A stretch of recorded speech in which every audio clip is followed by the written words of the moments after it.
नमस्कार साथियों, मेरे YouTube चैनल पर शिक्षा विभाग से संबंधित नवीनतम अपडेट्स पाने के लिए सब्सक्राइब कीजिए, बेल आइकन को प्रेस कीजिए और ऑल नोटिफिकेशन को ऑन करके रखें, जिससे नवीनतम अपडेट्स आपके मोबाइल पर तुरंत मिल सके।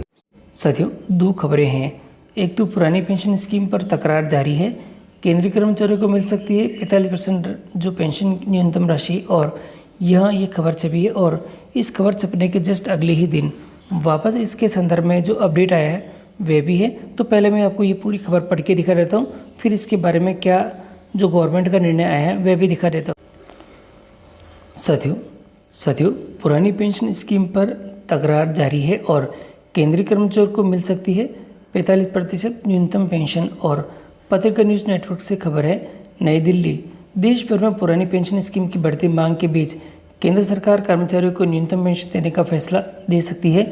सूत्रों के मुताबिक सरकार अपने कर्मचारियों के ड्रॉ किए गए आखिरी सैलरी का 40% से 45% न्यूनतम पेंशन देने की तैयारी कर रही है। यानी कि जो अंतिम बार जो सैलरी थी उसका 40 से 45% यहाँ पे देने के बारे में कहा गया है।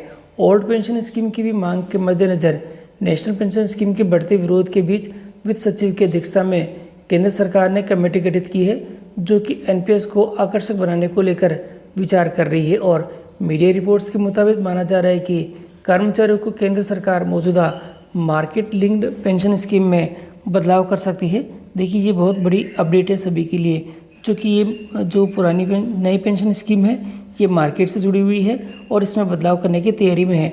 एनपीएस को लेकर कर्मचारियों की नाराजगी को कम किया जा सकेगा। और यहाँ दे रखा है कि हिमाचल, राजस्थान प्रदेश जैसे कई कांग्रेस शासित राज्य अपने राज्यों में एनपीएस को खत्म कर ओल्ड पेंशन स्कीम को लागू किए जा रही है, जिसके चलते केंद्र और राज्य सरकार के बीच तकरार भी देखा जा सकता है। इसके बीच मोदी सरकार को मौजूदा पेंशन स्कीम की समीक्षा करने का फैसला लेना पड़ा है। अब सरकारी कर्मचारियों को न्यूनतम पेंशन देने की तैयारी कर रही है। और यहाँ जो कुछ अपडेट आ रखे हैं, दोनों पेंशन स्कीम में यह अंतर, मौजूदा एनपीएस में कर्मचारियों की बेसिक सैलरी का 10% योगदान करना होता है और 14% योगदान सरकार देती है।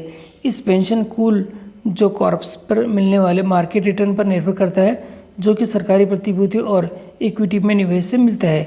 शेयर बाजार के जो प्रदर्शन के आधार पर पेंशन राशि कम ज़्यादा हो सकती है, जबकि ओल्ड पेंशन स्कीम के कर्मचारियों के रिटायरमेंट से पहले आखिरी सैलरी पर 50% यानी 50% का फिक्स्ड पेंशन मिलती है। यही वजह है कि कई राज्यों ने पुरानी पेंशन स्कीम को यहाँ मांग बढ़ा दी है। और अब इसके संदर्भ में क्या अपडेट है ये भी मैं आपको दिखा देता हूँ। साथियों, वित्त मंत्रालय की तरफ से बड़ी अपडेट है। न्यूनतम पेंशन प्रकरण के मामले में 45% न्यूनतम पेंशन देने की खबरों को किया है खारिज। और नई दिल्ली पत्रिका से खबर है, वित्त मंत्रालय ने केंद्रीय कर्मचारियों को अंतिम माह की सैलरी का 40 से 45% देने की खबरों का खंडन किया है। वित्त मंत्रालय ने ट्वीट कर कहा है कि खबरें गलत है। मंत्रालय ने कहा है कि कमेटी इस पर अभी विचार कर रही है और किसी अंतिम निर्णय पर नहीं पहुंची है। बुधवार को मीडिया रिपोर्ट्स में दावा किया गया था कि ओल्ड पेंशन स्कीम की बढ़ती मांग के बीच केंद्र सरकार न्यूनतम पेंशन देने का फैसला ला सकती है।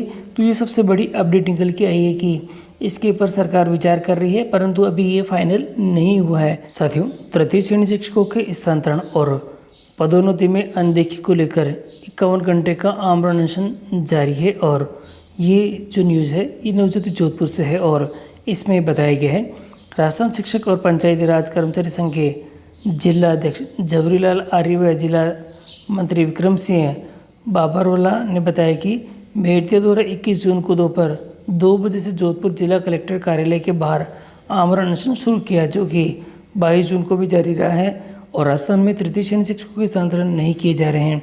विशेष रूप से जो पारस्परिक और असध्य रोग से ग्रसित शिक्षकों के भी स्थानांतरण नहीं हो रहे हैं, न ही तृतीय श्रेणी से द्वितीय श्रेणी में पदोन्नति हो रही है।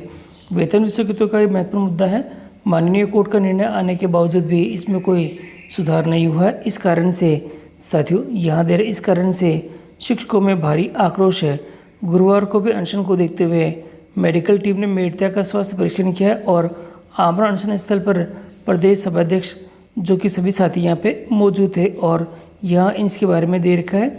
और साथ ही ये एक महत्वपूर्ण जो मुद्दा है ये है, क्योंकि तृतीय श्रेणी शिक्षकों के न तो स्थानांतरण हो रहे, न ही उनकी पदोन्नति हो रही है और इसी के संदर्भ में ये एक आमरण अनशन जो कि मेड तेजी द्वारा किया गया था। शिक्षा विभाग में फर्स्ट कम फर्स्ट आउट के बेस पर बहुत ही महत्वपूर्ण सूचना है सभी के लिए।